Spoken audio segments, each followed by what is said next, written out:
Doctor Babasaheb Ambedkar विद्यार्थी आश्रम या वसतिगृहास प्रेरणाभूमी म्हणून शासकीय मान्यता देण्यात यावी। मनमाडला प्रेरणाभूमी घोषणेसाठी 15 सप्टेंबरला लक्षवेधी जनांदोलन। डॉक्टर बाबासाहेब आंबेडकर विद्यार्थी आश्रम या वसतिगृहास प्रेरणाभूमी म्हणून शासकीय मान्यता देण्यात यावी। या ठिकाणी भव्य राष्ट्रीय स्मारक व शैक्षणिक केंद्र उभारण्यात यावे। 17 नोव्हेंबर हा दिवस प्रेरणा दिन म्हणून शासकीय स्तरावर साजरा करण्यात यावा। या प्रमुख मागण्यांसाठी 15 सप्टेंबर रोजी नाशिकच्या मनमाडमध्ये डॉक्टर बाबासाहेब आंबेडकर यांच्या पुतळ्याजवळ शासनाचे लक्ष वेधण्यासाठी धरणे आंदोलन करण्याचा निर्धार आंबेडकरी अनुयायांनी केला आहे। मनमाड येथील हे वसतिगृह सामाजिक न्याय आणि परिवर्तनाचा ऐतिहासिक केंद्रबिंदू ठरले आहे। डॉक्टर बाबासाहेब आंबेडकर यांनी स्वतः या वास्तूचे भूमिपूजन आणि उद्घाटन केले आहे।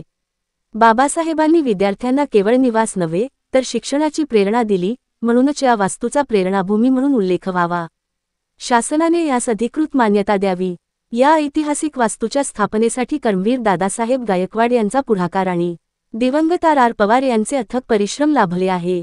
या ऐतिहासिक इतिहासाचे साक्षीदार होण्यासाठी व इतिहास घडवण्यासाठी तमाम आंबेडकरी अनुयायांनी या ऐतिहासिक लढ्यामध्ये सामील व्हावे, असे आवाहन प्रेरणाभूमी विकास कृती समिती मनमाड यांनी केले आहे।